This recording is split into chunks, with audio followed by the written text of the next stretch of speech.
Hey, hey, hey. Time for another Out of This World story from rSpace. Do you believe in life after love? Follow along today on rSpace as OP learns to trust all over again. My story. Not that atypical, I'm sure. I'm hoping others can learn from my mistakes. We were married for 19 years, together for 23. When she became aloof and distant, finally declaring that our marriage seemed likely over, and that she was on a healing path, AA, while I was broken, engaging in career, doting on family, music making, furniture building, friends, sports. She was spending increasing amounts of time out of the house for help celebrate a friend's sobriety. Teenage daughter and I were home together without mom many nights. Things got increasingly worse, with wife stating she was willing to not file for divorce until daughter went off to college, with occasional vocalized, "What am I thinking? We've built a great life together," interludes. Finally, after 5 months of this, I couldn't take it anymore and read her emails, searched on love. Bang. Confronted her. She asked what I found out. First mistake. Told her. Got a new set of lies that conveniently served as least harmful explanation of my evidence. "We only made out once. It was awful. We're just friends." I was crushed. Having endured this before with my first wife, I told her she had to end contact with this guy, and we spent the weekend rebonding. Or so I thought. Things seemed to be on a healing path, but over the next couple of weeks, she started backsliding into the acrimony she had inflicted upon me earlier. She began to urge me to work on my upper chest. I told her that I commuted by bicycle 20 miles a day and was in very good shape. I said I felt fine about my body. Her boyfriend had some big chest I would learn. More night celebrations. I got a phone she had recently upgraded from and did a deep forensics dive. I found very explicit text messages indicating full carnality.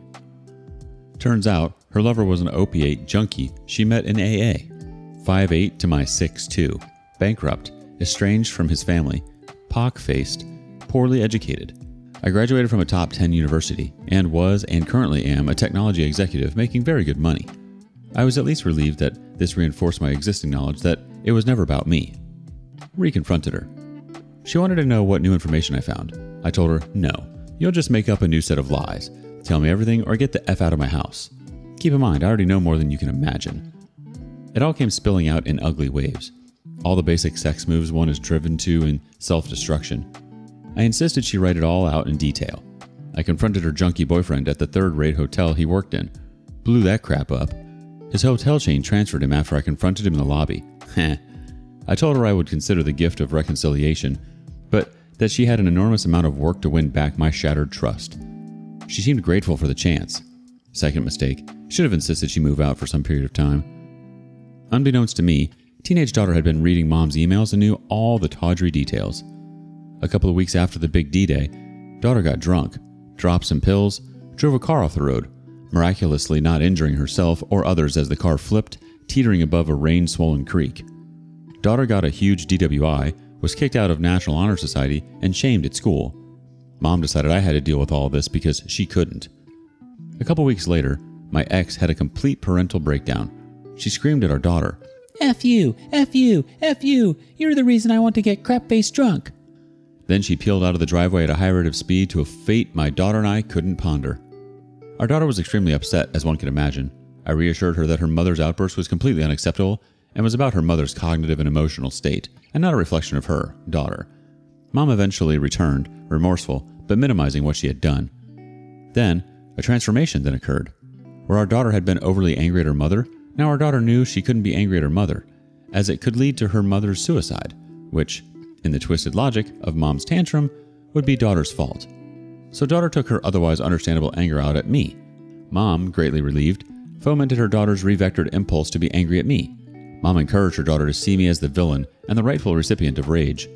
An alcoholic, Mom had to protect her alcoholic ego, and if it meant emotionally manipulating, abusing her own daughter, no problem. This got worse and worse. My wife began to see herself as the real victim in all of this, which, in perverse hindsight, she actually was. She declared with great relief that, "I've forgiven myself." She would stalk me on the internet support groups for victims of infidelity. Third mistake, telling her about my support systems, where she would find fodder for new screaming arguments.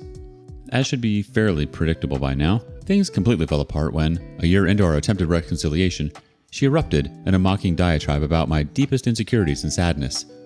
The place every longtime spouse knows about the other and knows to never exploit. She went there, hard, imitating me for moments years prior when I had shared my deepest vulnerabilities. She mockingly went into fake tears and exaggerated self-pity while maniacally cackling at my extreme discomfort. But that was my light bulb moment, and I now see it as a wonderful and enlightening event. If, in this time in which I was offering the guilt of an opportunity to win my trust back, she was willing to obliterate all norms of marital decorum to exploit the intimate vulnerabilities I had shared with her, my spouse, of some 20 years, in order to vent her misdirected shame, then clearly and irrevocably, she could never, ever be trusted again. At that moment, I knew I had to be rid of this cancer. I was now certain I could never trust her again, and I was not willing to be in a relationship with an irredeemably untrustworthy person. Where I had been racked with ambivalence before, I had a calm clarity. The divorce settlement was ugly. I ended up paying her $200,000 to keep the house I had already paid for and keep my pension I had worked 20 years for. Even though she worked and made a good salary, I had paid all the household bills, mortgage, car payments, taxes, insurance, food, etc. for the entire marriage. Not sure where all her money went over the years, likely to her junky boyfriend, who knows. The saving grace was the house appraiser she and her attorney insisted on ended up lowballing the value of the house by several $100,000. That saved me from real financial ruin, and I got to keep my dream house. A custom-made, high-end home perched on a ridge on 3 wooded acres, high above a beautiful, environmentally preserved river. It's not a huge home, but has a detached recording studio for my music, a woodworking shop, and is the calmest place I've ever been. 4 years later, things are much better for my daughter and me. Our relationship is strong again, although her scars are still vicious and deep. She got into a very competitive college in New York City, where she's about to graduate. She tells me how much I appreciate that I never badmouth her mom, around her at least, while telling her how stressful it is when her mom curses me and speaks disparagingly about me, openly and to anyone who will listen. Now, my ex refers to her affair as my cry for help, and blames me for not seeing it as such. As she tells her remaining friends, I just slept with this guy a few times and my ex was too selfish to try to understand my pain. In telling her it was the sex, she will never understand how minor that is compared to the overall context of complete destruction of trust. When I hear these statements through the grapevine, my overwhelming reaction is one of relief. Now I have an amazing girlfriend who is emotionally competent. My daughter likes her too. What I wish I had done, a full 180, demanded a post-nup as a symbol of her commitment to reconciliation. Invited her to move out as soon as I had proof of her cheating. What I'm glad I did. Hung in there until I had 100% certainty. Never badmouthed mom around our daughter. Found support systems. Confronted her junky lover. Knew this had nothing to do with me, but only my ex's brokenness. You did everything you had to at the time. You and your daughter got through it in one piece. And your daughter even acknowledges how much she respects and admires your actions throughout the whole thing. You're so strong, OP, and your daughter is very aware of that. That's something to be extremely proud of. Your daughter will forever remember and resent her mother blaming her for her own behavior. That's something she's never going to forget. Update. A view from the other side of recovery. This post is intended to provide hope to those who are where I was 5 years ago. Some of you may have read my story that I posted last week. It was many typical elements of infidelity, trivial truth, victim blaming, gaslighting, etc. And it had elements of suicide attempts, daughter, and suicide threats, ex-wife to daughter. It was the most horrible time in my life, even more horrible than my first marriage's end on infidelity. Yes, I'm fixing in my picker. Total Jerry Springer episode. But I wanted to affirm that healing and recovery can and does happen.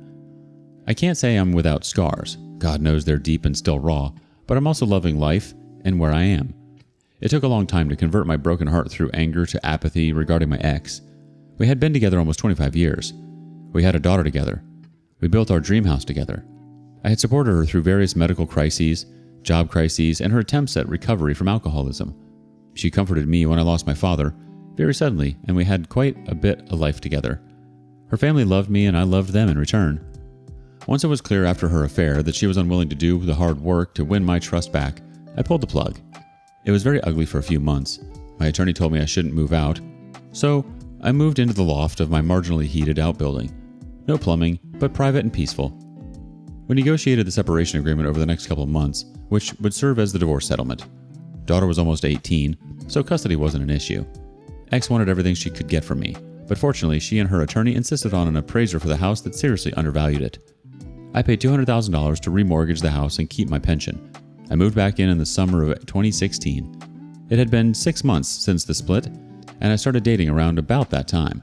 Too soon in many respects, but my bruised ego really needed some validation after some 24 months of lurid descriptions of what a horrible and undesirable person I was. The person I started to really resonate with was someone I'd known, though not very well, as couple friends. She'd long been divorced from her philandering husband, who was not, ironically, a friend of my now ex. This woman and I hit it off and became exclusive within just a few dates. She is Ivy League smart, beautiful, also a musician, and deeply compassionate. But her most wonderful trait is her emotional competence. She and I have now been together almost 4 years, and we've not had a fight about anything. Disagreements, sure, but we work it out gracefully. She's in the process of moving in with me in the house I kept. I'm upgrading many things about the house and decudifying it for my new love. We're both looking at retirement in a few short years. I trust her completely and look forward to growing old with her. She's not that kind of crazy girl that was my pattern for years. She's the quiet, kind, valedictorian type who is not seemingly competitive, unless a Scrabble board is nearby. She's very thoughtful, and my kids, siblings, and 94-year-old mom all think quite well of her. My ex is still fuming and fragile. She talks crap about me to anyone who will listen, including our now adult daughter. I've evolved to the point where hearing that doesn't hurt at all, except on my daughter's behalf. Instead, I hear my ex's anger and perverse victim blaming and feel enormous validation that I did the right thing. I have an overwhelming sense of relief. At the same time, I wish my ex healing and recovery. I've had some schadenfreude at her expense since we split, but that is diminishing as I just want her to get her act together. I'd like to get along with her, not just for our daughter's sake, but because there's a good person deep inside that screwed up exterior. Pretty deep, but there nonetheless. At the same time, while getting along would be nice, I'm perfectly fine with her wanting zero contact with me about anything. That works too. 5 years out, I feel like I'm in a very good place, with successful children and adorable grandchildren who live next door. I live in a beautiful house and have a deeply supportive partner who encourages me to be my best while loving my flaws as well. Still have some PTSD, but if I'd have been able to see into this future 5 years ago, it would have been inspiring. It does get better, I promise. You're absolutely right, OP. It does get better. You've grown so much in this time, and the fact that your ex still talks so negatively behind your back about you and the whole situation just reinforces the fact that she hasn't changed and more than likely never will. She has some serious issues that she needs to work out, and unfortunately, you and your daughter got caught in her crossfire. Update. Her most important attribute, loyalty. It's been 5-ish years until I called it quits from my cheater wife of 20 years. Mostly healed, but scars remain, especially as they involve our daughter. But one of the enduring ironies, and there are many, is that her number one attribute in my eyes was loyalty. We had differences in certain areas, and our marriage wasn't perfect, but I knew she would never cheat. She cut off ties with friends who were cheating and brought her into their confidence. She judged cheaters very harshly. She told me if I ever cheated, it was over and done. Finis. I took great comfort in this and counterbalanced it to a lot of other negatives in our relationship. Her addictions, her narcissism, her callousness to my feelings. All those things were overlookable because I didn't just believe, I knew she would never cheat on me. When I found out she did, a whole lot changed. Of course, the searing betrayal, the destruction of my family played out in front of my very eyes, and my sense of safety shattered. But one thing that really shattered me was having the foundational attribute of my attraction to her rendered a joke. The thing she would never do to me, cheat. She did. She did it multiple times. She lied about it. She spent the 6 months of her affair vilifying me, explaining why she was some woke freaking spirit at one with the universe, and I was some broken piece of crap. The lies and cruelty with which she betrayed me left me wondering. If I can no longer trust her, what exactly do I fall back on? Her beauty? She was pretty, but approaching her mid-50s, when gravity gets the best of us all. Her intelligence? Well, that was a tool by which she devised her subterfuge and trickle truth. Her empathy? Gone. Yes, I gave her a chance to win back my trust. A whole year, in fact. And while she failed spectacularly, I was almost relieved, since my love had been based, perhaps too much, on her fierce loyalty. Yes, she went through the motions in that first few months, but over time, she rebelled against being cast the bad guy. She announced one day, "I forgave myself," and looked to me to celebrate with her. She slowly changed her story to one in which her affair was a cry for help, and became increasingly angry at me for focusing on my pain instead of hers. I was selfish and fragile. These depictions were pushing me further away until she erupted one day in a mocking diatribe of my deepest vulnerabilities, the deep pain that only a spouse of 2 decades knows is there. She exploited her intimate knowledge of what saddened me deepest and made fun of me, laughing and taunting me. The light bulb, which had been glowing, went white hot. She was willing to destroy any chance at rebuilding my trust just to convince herself I was the bad guy. Of course, I knew all her vulnerabilities and how to devastate her, but I withheld. Later that day, I told her I was done with her. I wanted her to get the F out, and I was seeking a divorce. I gave her every chance in the world, certainly more than she deserved, and she proved herself irredeemably untrustworthy. $200,000, I am free of her toxins, much happier, but also prone to dark images of losing everything in my life: home, loved ones, job, a haunting for which I am seeking therapy. Thanks for letting me vent. When we love someone so much, it's hard to believe that they could ever do the unimaginable and cheat on us. I'm sorry you had to experience all of that, OP, but you handled it with grace and humility. Update: Life after infidelity. I wanted to provide a hopeful story to those who need hope. My 2 marriages ended in spousal infidelity, both with kids involved. It was horrible both times. First time after 7 years together, the second after 25. I didn't think I could ever trust again. After lots of therapy, I realized my picker was broken. I was picking women who are beautiful, smart, but ultimately narcissistic, much like my father was. I did a lot of self-reflection and re-entered the dating scene, prematurely, but I'm in my 60s and I both wanted to have an experience with a female that was not horrible, as well as strike while I still had game. Through online dating, I reconnected with an old acquaintance. She turned out to be truly lovely. She's beautiful, Ivy League smart, a fellow musician, a former betrayed spouse, politically progressive like me, but has a huge heart. She's whatever the opposite of a narcissist is, a compassionate companion, truly non-defensive and loyal. We've been together 4 years and had no arguments. We've disagreed, and no topics are off limits. She just has a way of calmly discussing tricky issues, and we end up resolving things mutually. She moved in at the start of COVID, and despite the general anxiety of quarantine, it has solidified our commitment. We're going to get married. We've told our children. Now we'll let our aging parents know, then siblings. Our kids are grown and independent, a therapist, an MD, a veterinarian, and a fashion executive. So they made it through the turmoil as well. I write this to let folks know, with time and hope, recovery can not only be achieved, but life can be better than ever. Life gets better. Update: 6 years from D-Day. 6 years ago last night, I reconfronted her after she had admitted to some inappropriate making out with a guy, based on my finding incriminating emails. The reconfrontation involves seeing her continuing text dialogue with the guy after the initial confrontation and remorse. I rooted her phone, found all sorts of disgusting, incriminating evidence of her affair with a junkie she met in AA. 6 years ago last night, our daughter was at a friend's house for the evening. I told my now ex, "We have to talk." She looked worried. "What about?" she asked. "I just want to make sure I understand what went on between you and Junky." I stated a bunch of statements she had said in her first micro-confession. Many of these statements I knew were lies. Some I figured to be true. "Yes, that's all true," she said with increasing nervousness. Then I said, "I know for a fact that you're lying. Tell me the whole truth, or get the F out of this house and don't come back." I was furious. She spat back. "What is it that you think isn't true?" I said, "Oh no, I'm not going to fall for that again. If I tell you what I know, you'll just make up a new set of lies to explain it all. Tell me everything, or I will kick you out of this house." She collapsed and spilled most everything. Multiple encounters, oral, coital, many positions, all done in evenings when she was supposedly going out to celebrate an AA buddy's sobriety date. I collapsed in fury, sadness, heartbreak, the full mix of every negative emotion in the human range of feelings, each emotion maxed into the red and all at once. Within a couple of days, I went to the hotel he worked for and said to him in the lobby loudly, "So that's your game? Seducing mentally ill married women you meet in AA meetings?" He was moved to another state. He began to make veiled threats to our family. We tried to reconcile. She was good at first, but over time she backslid into the kind of narcissism that drives weak people to alcohol. She spied on me in internet forums so she could start fights. She threatened suicide to our daughter's face, blaming her for it. Daughter turned all her anger to me, the safe parent.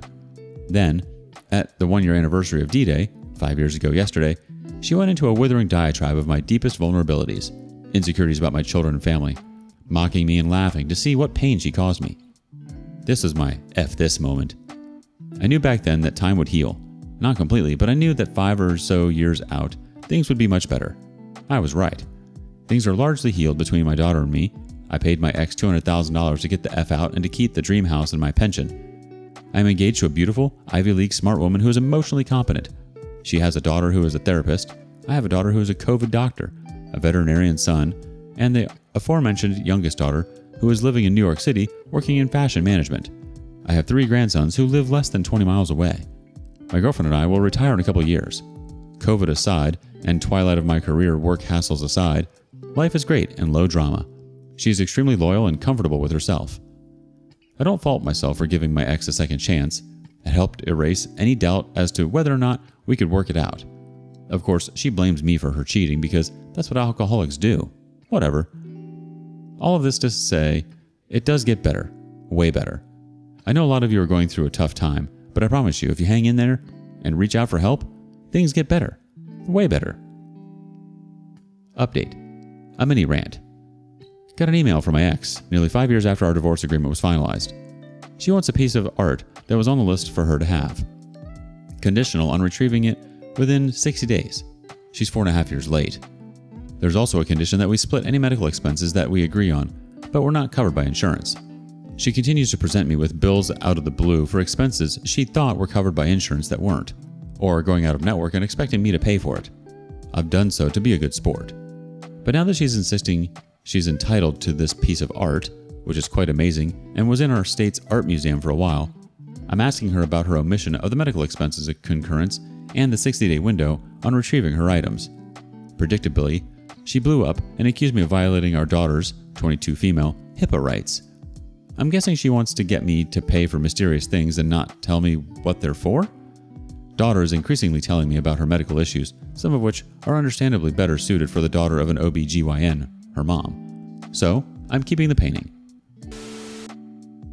You're well within your right to keep the painting, OP. She had her chance. Update. She is truly crazy. I know that everybody's ex is crazy. I'm even writing a song with that title. So, ex of 5 years and I had a kerfuffle over some items in the signed long ago divorce agreement. She wants a 3.5-year grace on picking up a piece of art, while I wanted to make it contingent on being kept in the loop regarding medical expenses and the depletion of the college fund, as per the agreement. She turned nasty quickly, calling me names and talking mad crap. Whatever, I didn't take the bait. Then, just a few days later, my fiancé brings in the mail and sees something from my ex in the mail. I'm suspicious AF. Fiancé opens it. All it has is 3 photographs from 20 years ago at ex's 40th birthday party. The 3 photographs show me and my now fiancé at the big celebration table. Fiancé was married to a friend of my ex's, so ex invited him and his then wife, now my fiancé. And I, of course, was married to my now ex. My now fiancé and I were acquaintances back then, but not really friends. Nor were we putting out any vibe beyond happily monogamous to our respective partners. Neither of us were remotely interested in each other or anyone other than our then spouses. The photos are hardly implicating of anything. In one, we're sipping beverages. In another, I'm looking to one side of the room and now fiancé might be looking at me, or the same side of the room I'm looking at. The third, we're largely obscured by a table decoration. There's no note on the pictures. We're pretty sure my ex has convinced herself that these are some sort of smoking gun images of a long-standing affair between us. We didn't even start dating until 6 months after the split, which was a year after the failed reconciliation, which itself was a year after my ex's affair started and a full 16 years after these pictures. My ex is apparently projecting cheating onto me and now my fiancé. We've had a great laugh over this, although I fear my ex is selling this crazy narrative to our daughter. Regardless, I have a sense of pity that my ex is so deeply narcissistic and self-loathing that she is having to concoct a narrative of victimhood and blame me for the infidelity that she herself perpetrated. My response to all this is no response. It's been how many years, and she's sending you these images and suddenly caring what you're doing with your life? I think no response was the best response, OP. She has no right to even be trying to make something like this up after the stunts that she was pulling with you and your daughter. Clearly, she can't handle being the villain. She needs to try to drag people down with her. Update. The goal is not forgiveness. For the newly betrayed, don't think that forgiveness is somehow the ultimate goal. Your betraying partner may push for this, and at some point, You may forgive them, but that's not enough, and that's not the goal. I forgive my ex for cheating. She was in some sort of narcissistic haze associated with premenopause that seems to be her new forever state. I don't excuse it, but I understand she's a effing mess, and it definitely screwed her up more than our daughter or me. I don't forgive how she treated our daughter, but that's another issue. The goal, whether folks can stick it out or call it quits, is to trust again. If folks stick it out, with a very low success rate, but it'll only work if the wayward spouse does the heavy lifting to win back trust. If folks call it quits, the typical outcome, even if reconciliation is attempted, the goal is to be able to trust someone else again, including yourself. Trust is the real casualty, and it is also the ultimate goal of healing. Thoughts? Ask for thoughts, the community has one. Yes, trust is for sure a hard one and was very difficult for me to regain with someone else. I never could with her. Another big one for me is the loss of innocence. I had dated quite a bit before I met my ex-wife and even fallen in love once, but I will never have that innocent love I had for my ex. The feeling that it's meant to be, some kind of fate, and just a total bonding and life building together. I have never felt that again, and I never will. I love my current wife far more deeply, strongly, and wiser than I ever did, and I'm glad I'm not with my ex. However, I really just wish I had never met her in the first place. I wish I had the capacity for that kind of innocence with my current wife instead. That's the one thing that my ex took from me that I just can never get back. Forgiveness, for me, is overrated. There's some really valid points here. Loss of innocence is a big one. It sort of ruins how you look at the world and people after experiencing betrayal. It robs you of stopping to smell the flowers. It definitely leaves a scar on your heart. Update. I got married this weekend. Twice I had families destroyed by spousal infidelity. Kids involved, messes galore. Hundreds of thousands of dollars lost in legal fees and estate settlements. Thousands invested in therapy for all damaged by it. Nevertheless, this Saturday, my beloved girlfriend of 5 years and I had an intimate wedding service before family in the front yard and promised faithfulness, loyalty, and patience for the rest of our lives. It was a beautiful service. My 3 grandsons were the flower boys. They were diligent, but the 2-year-old wandered off to play with the toys he knew were in Grandpa's house, instead of scattering flower petals. The minister was a friend of my new wife's. The photographer, a friend of mine for 40 years, and a childhood friend of my new wife's helped organized. It was a beautiful, low humidity, sunny but hot day in North Carolina. I love my father-in-law. My new mother-in-law is in the intermediate stages of Alzheimer's, but at least she knew her daughter was getting married to me, so that's good. My new stepdaughter is great, a 30-year-old therapist who is moving with her adorable mathematician boyfriend on a post-doc fellowship. My 3 kids get a stepmom, and the grandkids get a new grandmother.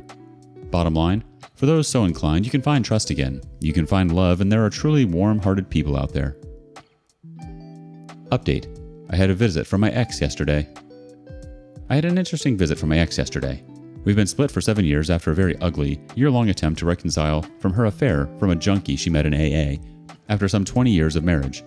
She was horrible in the run-up to the affair, during the attempted reconciliation, and the 5 years following our split, including the poisoning of the relationship between our daughter and me. Despite daughter knowing all the details of mom's affair, she was an absolutely horrible, spiteful person during those years. A few months ago, ex reached out with a mostly conciliatory email after years of little contact. For the sake of our daughter and my own closure, I replied that I was at peace about it all, but I called her out on her false claim at never having bad-mouthed me to our daughter. Ex responded contritely that, yeah, she had done that, and she was sorry. She came over yesterday to fetch some old videotapes of our daughter and of general family history, presumably to convert them to digital format. My new, and final, wife made sure she was out of the house, although I told her it was fine if she was. Ex and I chatted for some 15 minutes. She was super nervous the whole time, apologetic and heavy with remorse. I was interested in how her family was doing, since I still care about them. She was embarrassed and apologized for having gone crazy and ruining everything we had. She was happy I found someone who was right for me and was truly sincere. I didn't respond much other than to peacefully nod and give off strong vibes that I had come out the other end relieved and happier than I would have been if we had tried to make it work. She looked sad and defeated. When I asked how she was doing, she perked up forcefully and said, "I'm doing great." But it seems she is still struggling. She was looking for affirmation that our 25 years together were not poisoned, and I nodded gently in a concurrence that indeed we had some good times together. My body language was relaxed and at peace. She apologized for not being there for me when I was having a biopsy for cancer during her affair. Turned out it was all benign, and began a litany of apologies until she caught herself and I said it was all okay now. She's all racked with remorse, but my calm reassured her, and myself, that I was at peace. It was a good meeting. I realized in that moment that my anger about her cheating in our marriage is gone, except for lingering anger of how she's harmed our daughter and our relationship. I felt sorry for her and realized that, despite everything I went through, I was the least damaged in the long run compared to her and our daughter. I will admit there was a little bit of implied boasting on my part that my life was truly settled and that I was at peace, but there was nothing forced in my vibe of happiness. No goodbye hugs or anything. When she left, I sat for a few minutes to bask in the realization that I've truly healed, even if some scars remain. I tried to forgive earlier, for my own sanity, but I realized yesterday that I'm ultimately better off for having suffered all that pain and that my implied forgiveness is genuine. I just wanted to share this story of triumph with those of you who are in the throes of the pain I was in 7 years ago, that recovery is achievable, and when you finally get there, you might not notice right away. What an excellent realization, OP. It's refreshing to have those moments in life where you look back and you don't feel that heaviness that you once had. Like I said, you've made significant growth in this time, and she should feel saddened by what she's done to you and your daughter. It's too little, too late for her. All you can do is continue in your trajectory. Congratulations on this new and beautiful chapter with someone who shows you how to love and be loved in return. Thank you for sharing your story with us, OP. All the best. What do you make of OP's journey? Do you believe in life after love? Share your thoughts in the comments below. And thank you for joining us today. Be sure to like and subscribe and hit that notification bell so you don't miss out on our next video. See you next time on rSpace.